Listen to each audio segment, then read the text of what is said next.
Saudações fraternas. Eu queria dizer que a pregação de hoje, ela foi efetuada em 2003. Nós tivemos problemas técnicos dessa vez e não podemos apresentar um vídeo novo. Mas essa pregação foi efetuada no Seminário Presbiteriano do Sul em 2003, por ocasião da formatura da turma Joás Dias de Araújo. Devo falar uma coisinha, algo sobre o reverendo Joás. O reverendo Joás, ele foi ordenado em 1961 e em 1961, quando eu tinha apenas um ano, ele já era pastor em Erval do Oeste. Ele era matogrossense, mas veio ser pastor em Erval do Oeste. E uma fibra missionária sempre esteve presente no reverendo Joás. Onde quer que ele fosse, ele plantava uma igreja. Ele foi por algum tempo o responsável pelo projeto missionário cooperativo, que é justamente plantar igrejas onde não há igrejas presbiterianas. O reverendo Joás era uma pessoa muito agradável, um homem muito fiel, um homem de uma piedade extrema, e foi uma honra para mim poder participar desta formatura. A outra coisa que deve sublinhar é que, ainda que o reverendo Joás fosse a pessoa homenageada pós-mortem, na verdade, o louvor, a pregação, visava os alunos, os ouvintes e a glória de Deus. E ali nós louvamos a Deus pelo exemplo que o reverendo Joás deixou. Tendo dito isto, eu espero que os irmãos e irmãs, os nossos amigos que estão assistindo, acompanhando a nossa pregação, os nossos vídeos nesse tempo de pandemia, tenham desfrutem desta palavra que nós trouxemos naquela época. Deus abençoe a todos.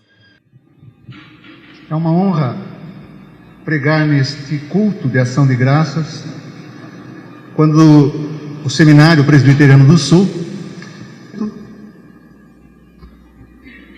principalmente há uma turma que tem o reverendo Joás como patrono.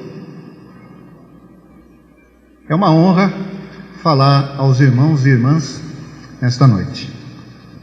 Eu convido a todos a abrir a Bíblia na primeira carta aos Tessalonicenses, capítulo 2, do verso 1 ao verso 12. Porque vós, irmãos, sabeis pessoalmente que a nossa estada entre vós não se tornou infrutífera, mas apesar de maltratados e ultrajados em Filipos, como é do vosso conhecimento, tivemos ousada confiança em nosso Deus para vos anunciar o Evangelho de Deus em meio a muita luta. Pois a nossa exortação não procede de engano, nem de impureza, nem se baseia em dolo. Pelo contrário, visto que fomos aprovados por Deus a ponto de nos confiar Ele o Evangelho, assim falamos, não para que agrademos a homens, e sim a Deus que prova o nosso coração. A verdade é que nunca usamos de linguagem de bajulação, como sabeis, nem de intuitos gananciosos. Deus disto é testemunha. Também jamais andamos buscando a glória do homem, nem de vós, nem de outros, embora pudéssemos, como enviados de Cristo, exigir de vós a nossa manutenção. Todavia nos tornamos carinhosos entre vós, qual ama que acaricia os próprios filhos. Assim, querendo-vos muito, estávamos prontos a oferecer-vos não somente o Evangelho de Deus, mas igualmente a própria vida. Por isso que vos tornastes muito amados de nós, porque vos recordais, irmãos, do nosso labor e fadiga, e de como, noite e dia, labutando para não vivermos à custa de nenhum de vós, vos proclamamos o Evangelho de Deus. Vós e Deus sois testemunhas, do modo por que piedosa, justa e irrepreensivelmente procedemos em relação a vós outros, que credes. E sabeis ainda de que maneira, como pai a seus filhos, a cada um de vós exortamos, consolamos e admoestamos, para viverdes por modo digno de Deus, que vos chama para seu reino e glória. Vamos ficar em pé para fazer a oração, rogando a Deus que nos abra o coração para entender a sua palavra. Senhor nosso Deus, nós estamos nesse momento que é muito solene, em que celebramos a formação de várias pessoas que vieram até aqui para receber as ferramentas para o ministério. Neste momento tão especial, Senhor, eu rogo na Tua presença que o Senhor me faça digno de apresentar a mensagem do Teu Evangelho aqui nesta noite. Nós oramos agradecidos em nome de Jesus. Amém. Os irmãos e irmãs podem se assentar.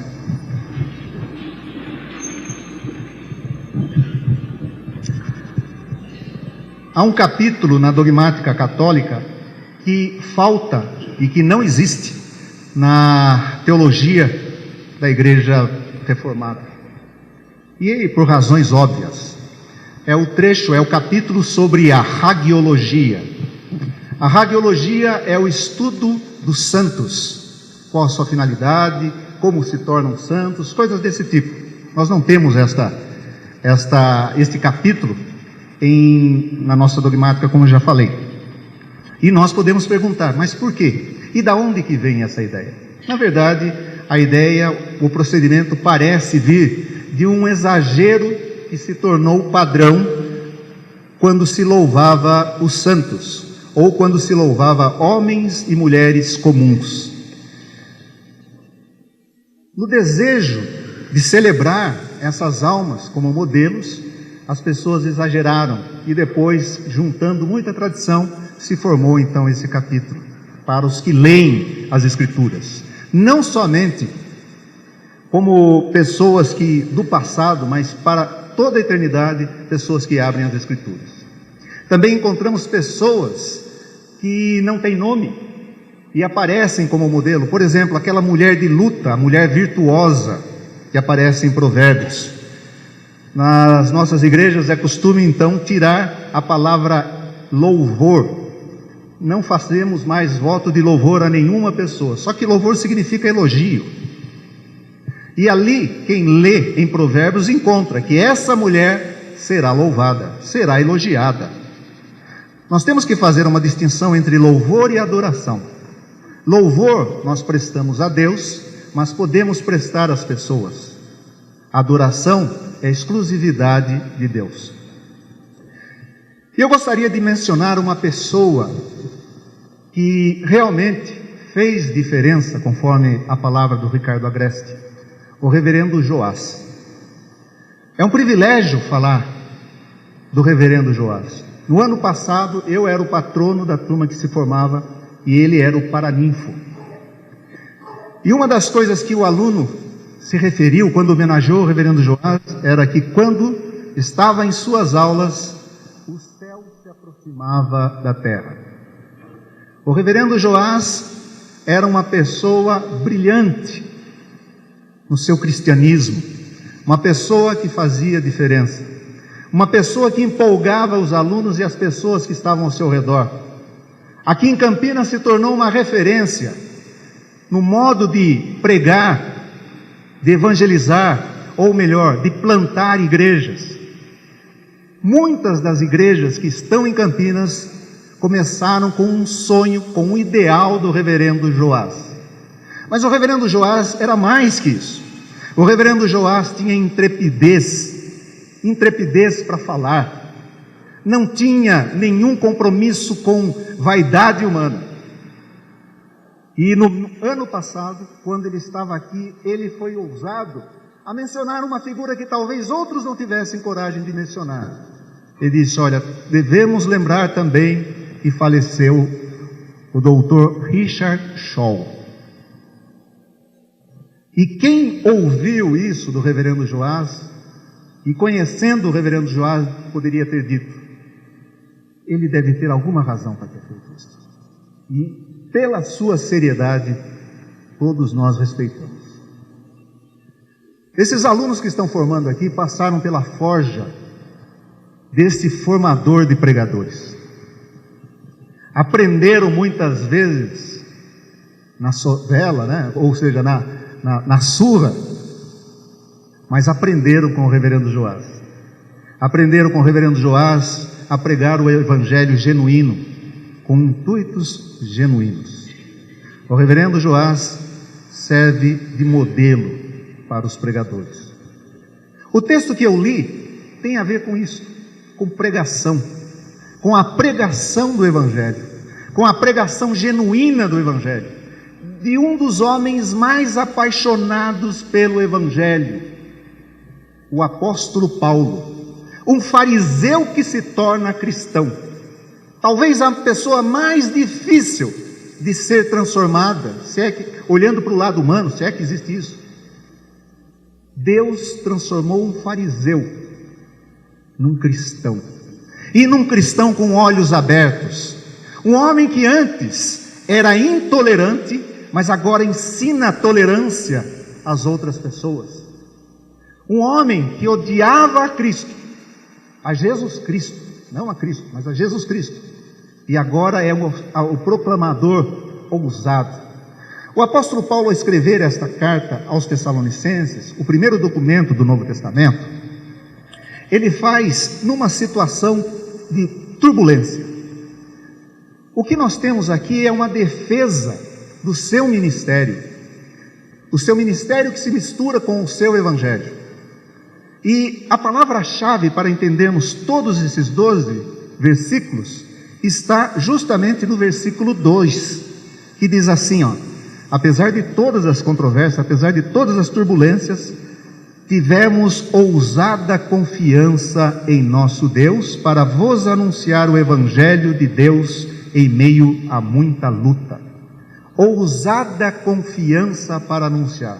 Nós precisamos de muitas palavras para traduzir uma palavra só do grego: parresia. Parresia significa a liberdade de expressão, a liberdade da pregação, o mais alto valor da comunidade ou da sociedade greco-romana, o direito de falar o que se pensa, o que se deseja, parresia. E o apóstolo Paulo disse que fez isso quando chegou nesta cidade, na cidade de Tessalônica. Ele falou com ousada confiança, não teve medo de ninguém, não foi oprimido por ninguém, e mesmo que tentasse.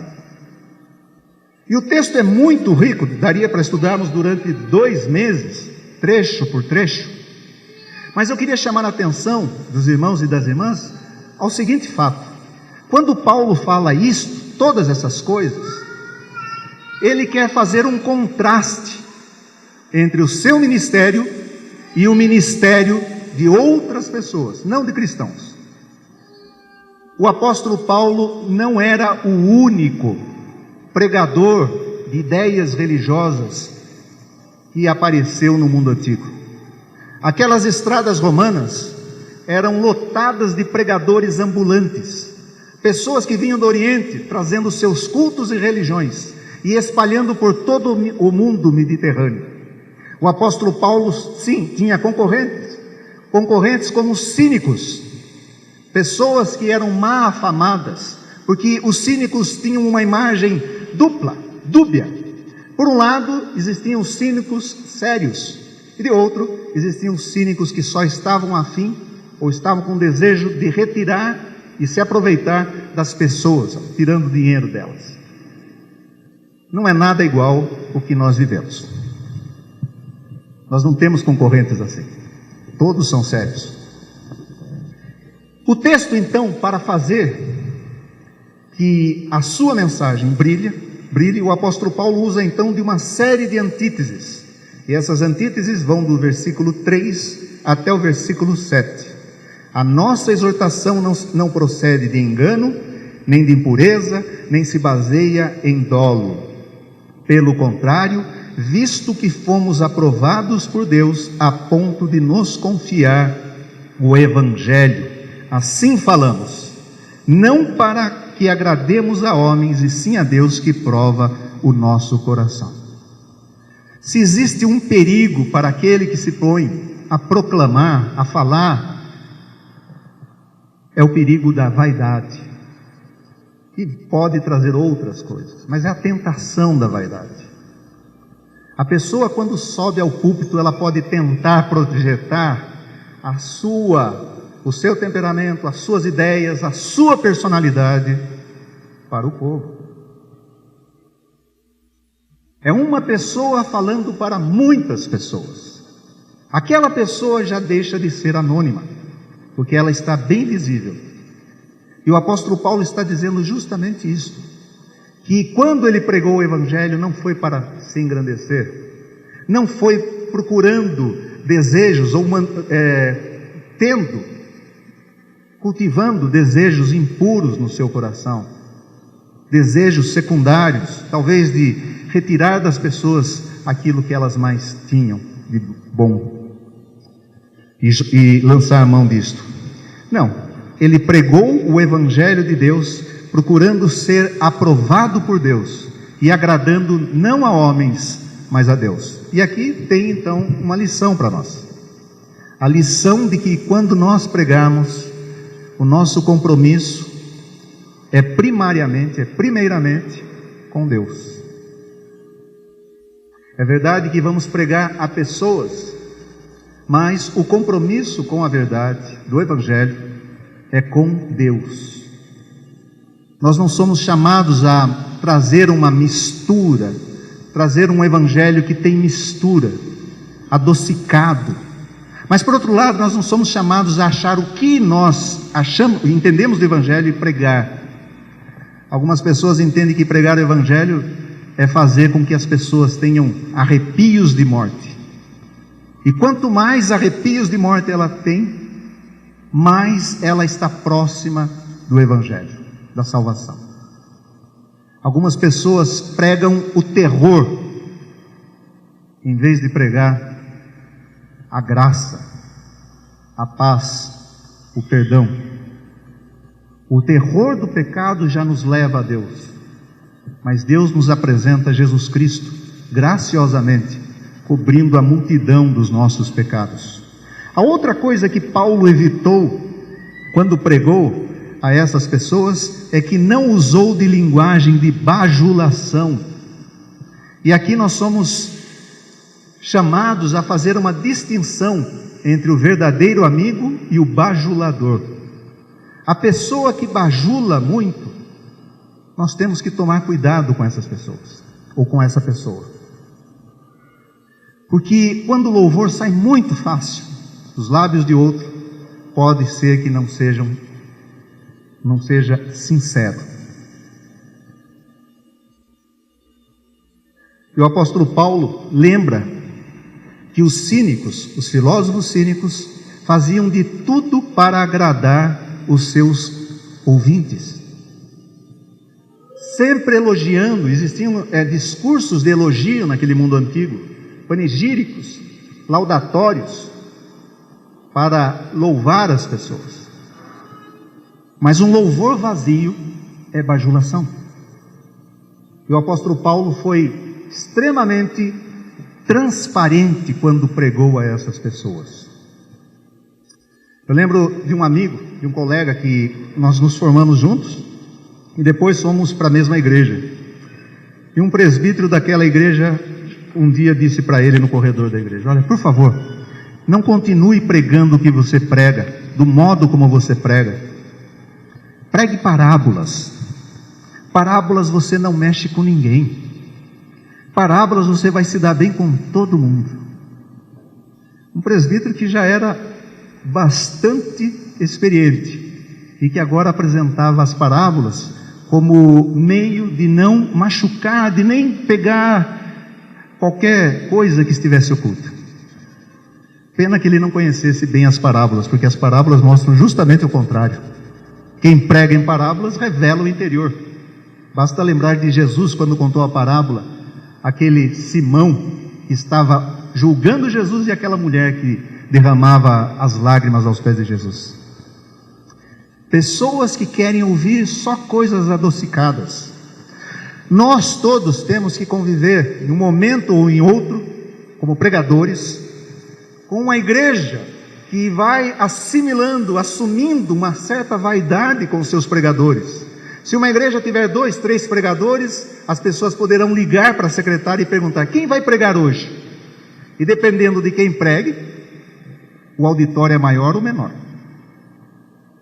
É verdade que o pregador deve zelar pela sua pregação, mas quando nós transformamos o culto somente nessa visão humana, nós estamos pecando. E um autor da retórica antiga dizia que o mau ouvinte é responsável pelo que ouve. Ou seja, por mais que o pregador não seja um grande orador, existem também os maus ouvintes que não querem aprender, que selecionam o que querem aprender e que selecionam pregadores. Além disso, o apóstolo Paulo diz que nunca buscou glória de homens. Por um lado, glorificar os outros, por outro, glorificar a si mesmo. Eu já contei várias vezes em sala de aula aquela historinha do rapaz que namorava. Talvez até esteja me tornando repetitivo. Esse é um problema. Da idade não sei, mas acho que é da memória. Mas era o seguinte, o jovem estava namorando e ele era muito vaidoso das suas conquistas, do que tinha alcançado na sua vida, e dizia: olha, eu fiz isto para a namorada, eu fiz isto, fiz aquilo, eu sou desse jeito, minha família é assim, e assim por diante. Um super tagarela, mas que tinha um único assunto, era um monoassunto, ele. E ele falava, e a namorada já ficando chateada, entediada, porque o assunto parecia uma ladainha sem fim, disse para ele: tá bom, querido, vamos mudar de assunto? Ele disse: vamos, fale de mim. Sabe, isso daí é bem humano, As crianças gostam de ser elogiadas, os seres humanos gostam de ser elogiados, os alunos gostam de ser elogiados. Às vezes querem boicotar alguma coisa na formatura porque não foram elogiados. Eu lembro de uma turma que no primeiro ano me fazia crescer um pouco disso. Eu também tenho vaidade. E dizia assim: olha, você vai ser o nosso paraninfo, você vai ser o paraninfo. Era o primeiro ano que eu estava dando aula para eles. Ficaram encantados com aquelas aulas maravilhosas que eu dava. No segundo ano eu fui para a cadeira de grego. Esqueceram de mim. Não fui paraninfo coisa nenhuma. Não vou falar o nome da turma porque tem representantes delas aqui. Foi bom. A vaidade sumiu. Em outras palavras, não sou mais ninguém do que eu mesmo. É a história do jumentinho que levou Jesus até entrando em Jerusalém. Aquele jumentinho que passava os dias na monotonia comendo grama. E é importante que seja essa aplicação, lembrando do nosso tempo de calor. E ele comendo grama, achando que a vida era isso, e de repente um dia levam aquele jumentinho, colocam uma roupa em cima dele, alguém senta, e diante dele vão se colocando as palmeiras, folhas, e gritando vivas, e ele vai ficando cada vez mais ereto, vai ficando erguido, se deliciando com todo aquele louvor, e de repente a pessoa desce e tudo aquilo acaba e ele volta a comer grama. Ele não havia entendido que o louvor era para alguém que estava montado nele, para Jesus. Neste sentido é muito importante, meus irmãos, que se formam, lembrarmos do desejo daquilo que ouvimos na porta, no cumprimento, depois de uma pregação. Que a gente ouça, não isto, que pregador, mas que a gente ouça, que pregação. Ou seja, desaparecer atrás da pregação. É o que João Batista disse: convém que ele cresça e que eu diminua. Eu cito essas partes da antítese, mas quero citar uma outra coisa que tem muito a ver com os nossos dias. No versículo 7, o apóstolo Paulo diz que ele poderia exigir daquela congregação a manutenção, ou seja, um bom salário pastoral. É verdade que algumas pessoas entendem que o nosso ministério é medido por quantos sermões nós pregamos na semana. E algumas pessoas dizem: ele ganha muito bem. Um sermão está muito caro. Nós poderíamos viver sem sermões, poderíamos ficar em casa. Nós temos a televisão, existem pregadores na televisão. Nós temos livros, muitos livros, coisas que essas pessoas não tinham tanto, e nem tinham condições de chegar a isso, porque muitas nem sabiam ler. Nós poderíamos ser edificados em casa. Nós temos até cânticos que são sempre falando de nós. Já perceberam a saraivada de cânticos que se preocupa com o eu? É como se nós, numa multidão, lembrássemos só de mim, do eu. O eu sozinho, eu estou louvando a Deus, esquecendo que o louvor é comunitário, que a Santa Ceia é comunitária. Então nós poderíamos viver assim. Mas gente, a gente sabe que não é verdade. Eu fiquei algumas semanas sem ir à igreja. Eu estou de licença no presbitério para estudo, e eu resolvi ir à igreja, a uma igreja lá em São Paulo. Uma igreja muito interessante, porque ele é talvez a igreja mais bonita de São Paulo, igreja evangélica mais bonita de São Paulo, a Catedral Presbiteriana Independente. E eu fui à noite. Aquela catedral, aquela igreja cabe mais ou menos umas 1000 e poucas pessoas. E estava lá um pregador e um liturgista. E quando o pregador falou muito bem, uma pregação boa, mas naquela igreja, à noite, havia somente 30 pessoas mais ou menos. A única criança que estava ali era o meu menino, de 4 anos. E nós chegamos atrasados, era justamente na oração silenciosa, e daí o meu menino, a voz dele apareceu. Eles estão chorando, pai? Por causa do silêncio. E aquela gente afastada, assim. Eu saí dali e disse, olha, o presbiteriano está em crise. O presbiterianismo está em crise. O presbiteriano era eu, mas o presbiterianismo está em crise. Será que nós vamos sobreviver? Será que nós vamos ter mais gerações de presbiterianos? Será que nós vamos ter que mudar tudo e ir na onda do que estão apresentando aí? Não que eu seja extremamente bairrista, não isso, mas era uma pergunta sincera. Eu resolvi ir no domingo seguinte, agora, passado, de manhã, naquela igreja. O culto lá é um tanto estranho o horário, porque era 15 para as 11. Gente, a igreja estava lotada. 1000 pessoas ali. E foi uma coisa tão interessante, porque era uma liturgia que mesclava o novo com o antigo. A igreja tem uma forma de cruz. Quem entra, vê à direita um espaço, e à esquerda outro espaço. No espaço à esquerda está o coral, à direita está um conjunto, mas quem está muito no fundo não vê nenhum dos dois, mas sabe que estão lá. Um coral e um conjunto de jovens. E para a ironia de muita gente que não aceita isso, tinha uma bateria ali. E a igreja tinha uma liturgia escrita. E a liturgia foi preparada com 1 mês de antecedência.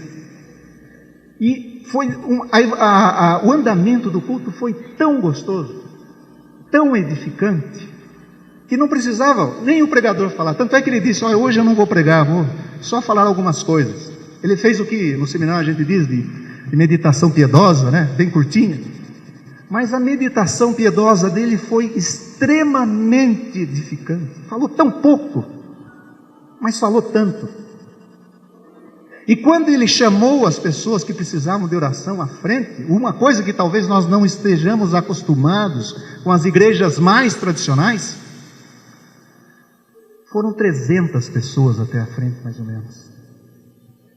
E a oração foi de uma humildade tão profunda. E ele justamente pediu, Senhor, me faça digno de orar por essas pessoas. E depois fez uma oração longa. E eu via pessoas saindo dali emocionadas. Eles fizeram 2 filas para entregar o dízimo. As pessoas ficavam 10 a 15 minutos na fila. Eu saí dali e disse, presbiterianismo tem esperança. Cantamos cânticos, cantamos hinos antigos, um sujeito louvava, fazia um solo, e a congregação em responso, e um órgão de tubo acompanhando tudo isso. Gente, é um desafio para nós. E a minha pergunta era, por que à noite não tem gente e de dia tem? É que ali à noite é um lugar, nessas igrejas de cidades muito grandes, as pessoas não moram, que são da igreja, não moram mais ali. Ali só tem rua comercial, e a rua ali é cheia de boates. É uma rua que tem muitos locais de prostituição. E não é porque a igreja não faça um trabalho social com isso, a igreja faz. Mas além disso, tem assaltos, isso não precisa estar lá. Aqui em Campinas, nós já temos sentido isso. É por causa disso. Mas de manhã mostrou que o culto e que aquela comunidade ainda está viva. E o apóstolo Paulo, quando diz aqui que vocês sabem o que aconteceu com a gente, foi justamente isto, que ele teve um cuidado tão grande que tratou essas pessoas como um pai, como uma mãe, na verdade como uma mãe trata os filhos, e não quis ser pesado em nenhum momento para essas pessoas. E nós devemos lembrar que a Macedônia, onde essa cidade ficava, era conhecida proverbialmente pela sua pobreza, extrema pobreza, uma pobreza tal que o apóstolo Paulo, quando escreve, falando da coleta que foi feita em prol de Jerusalém, a impressão do leitor é que Paulo teve escrúpulos de fazer esse apelo àquela gente. Tanto é que são eles que apelam ao apóstolo Paulo. Leia 2 Coríntios capítulo 8 e 9. As pessoas que dizem, olha, o apóstolo Paulo que diz que as pessoas rogaram com muita insistência a graça de participar da coleta. Já imaginou? Pessoas paupérrimas que agora querem dar a sua parcela de contribuição ao Evangelho. Pessoas que entendem que é graça. Pessoas que não dão do que sobra, mas do que falta. E é mais difícil dar do que falta. E o apóstolo Paulo, apesar disso, ele diz, não quis ser pesado. Isso é importante. Nós temos que insistir na necessidade, então, de plantar igrejas. E que os seminaristas saiam daqui sabendo que tem essa atividade. E o apóstolo Paulo fez isso. O apóstolo Paulo não foi para uma igreja que outro plantou. Foi para uma igreja que ele plantou. E não foi sem luta. Foi com muita dificuldade. Esse é o desafio. E às vezes se sustentando através do seu trabalho. Porque o apóstolo Paulo, quando trabalhava, e diz aqui que ele trabalhava dia e noite, significava que era uma estratégia missionária. Ou seja, era o fato dele ter a liberdade de expressão e ninguém dizer, olha, você está sendo pago para isso. Nenhuma igreja tem o direito de falar isso. A outra coisa é que o apóstolo Paulo só poderia evangelizar no trabalho. Não havia esse negócio das pessoas estarem à toa durante o dia para ele poder pregar. Era durante o trabalho ou no sábado, na sinagoga. E também como um ato amoroso.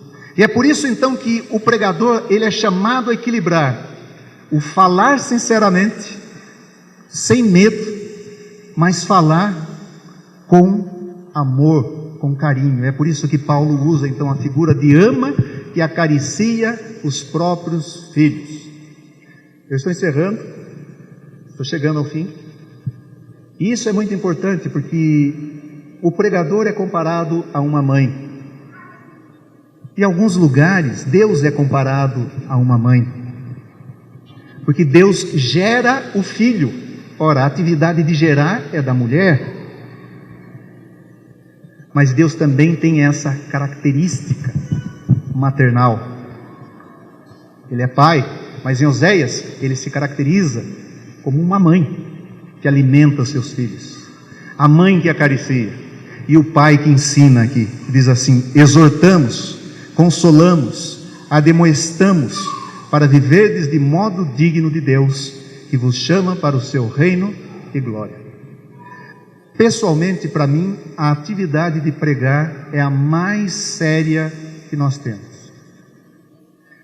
Para mim, não é difícil dar uma aula na escola dominical. Eu posso ser chamado a qualquer hora, estou pronto. Não é difícil lecionar numa faculdade de teologia, e eu leciono em duas. Mas cada vez que eu subo ao púlpito, e por mais simples que seja a mensagem, ela é carregada de responsabilidade. a responsabilidade de forjar pessoas para Deus. O apóstolo Paulo se coloca aqui, sabe como? Modelo. Esse texto não está à toa aqui. Ele está aqui para servir de modelo para nós. Da mesma forma que o reverendo Joás serviu de modelo para nós. E eu vou além. O reverendo Joás ainda continuará a falar por muito e muito tempo ainda. Com certeza. Faço até um desafio para os historiadores aqui. Façam a biografia do reverendo Joás. Nós precisamos de uma nova galeria evangélica da metade do século XX para cá. Mas que também nós continuemos a falar como esses homens que antes de nós proclamaram o Evangelho. Amém.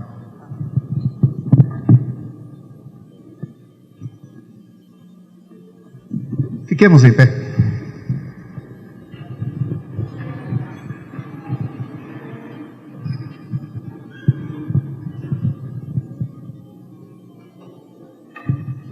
Senhor nosso Deus, nós nos achegamos a Teu trono de graça para pedir justamente isto: graça. Graça para fazermos o que temos de fazer. Graça para sermos ministros fiéis que preguem o verdadeiro Evangelho, sem mistura. Graça para não sermos tentados a comprometer a nossa palavra por compromissos políticos, por compromissos com amigos ou coisas desse tipo. Graça para termos parresia, ousadia para proclamar a Cristo. Mas graça para vivermos o que pregamos. Graça para chegar até o Teu trono de graça quando cairmos e pedir o Teu perdão. Graça para terminarmos a carreira, guardarmos a fé. Senhor, neste dia, nesta noite tão importante, nós pedimos graça. Graça sobre o Teu povo e graça sobre esses homens que agora se colocam como pregadores do Evangelho. Eles já são, mas agora terminam esse treinamento. Que eles saibam usar o que nós passamos, não somente com as nossas palavras, mas com a nossa vida nesta casa. Que eles se lembrem de nós não como pessoas que os maltrataram com excesso de trabalho, provas, mas por aquilo que pudemos compartilhar com eles, a experiência da vida. Pedimos, Senhor, graça para que o Senhor nos faça dignos de andar na Tua presença. Que a graça de nosso Senhor Jesus Cristo, o amor de Deus o Pai e a comunhão preciosa do Espírito Santo estejam sempre conosco. Amém.